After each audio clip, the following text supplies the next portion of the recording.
I was just creating a sigil for like stupid amounts of wealth, come what may.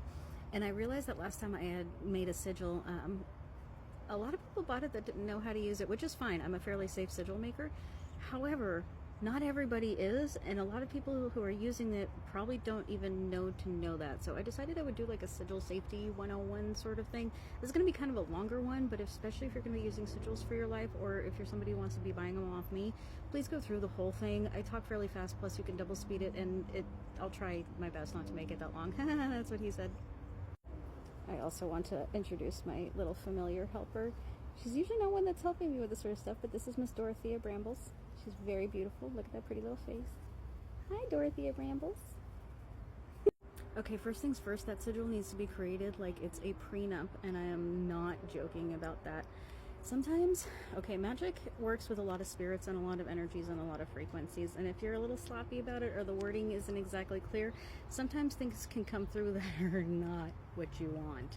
Like, really not what you want. Like, for example, this request that I did, they wanted to have like stupid amounts of money, or well, wealth, they said. I took it as like stupid amounts of generational wealth, and I made it for like kind of that Rockefeller vibe, you know, or like Kennedy. But think about the Rockefellers and the Kennedy and a lot of other really, really wealthy people right now. Like, are their lives going super well? Are things like, think about the Gettys. Like, has it always been safe for them? I know at least one of the Gettys has been kidnapped before, and it was pretty brutal.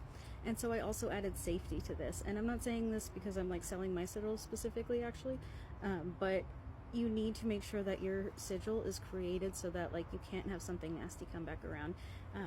Like if you have a love, I see a lot of lazy sigils for love obsession spells that I'm like, some of these are downright dangerous. Like if bro's obsessed with you but not obsessed with you in a safety way, like have any ladies that have gotten stalked? I have. And it was the, if I can't have you, no one will. And the way I finally like got rid of him was because he went through a restraining order to try to hit me in the middle of the night. And that is not the kind of obsession you want. So if you are getting a sigil, like you need to make sure that shit is basically like an iron fucking clad prenup beforehand, okay? And this is before you're even using sigils, before you're activating it. Most practitioners will activate it. Like I always activate mine with some sort of very strong energy. Right now we have 2 litters of kittens on my property. One is a month old today. They're so cute. And the other litter is only 3 days old. You don't understand the intense feelings of cuteness aggression I have, so this one in particular is like charged with that intensity of like, Argh. That being said, when a practitioner charges it for you, that's basically like when you buy firewood that's already like dried out and maybe even tindered for you. You still have to like light the match, and you still have to maybe put on a little bit of, what's that stuff called? Ladder fluid? I was about to say gasoline, I was like, nope, that's a bad idea. So when you activate it, you just want to basically be having this on you while you have a very strong feeling. A lot of people like to use that for, you know, sexy time. You can put it on a piece of paper. You can write it on yourself. Yes, I'm narrating because I think Dorothea Bramble's faces right now are just fucking glorious. But you're going to want to activate it. Even if you have bought it from a practitioner that has it activated, you want it charged with your energy. And also, it's not a bad idea to charge it like once a month or so with the same sort of energy. I know it might seem like a lot of prep, but you are literally fucking with the forces of the universe, so like, it's good to cover some bases, you know?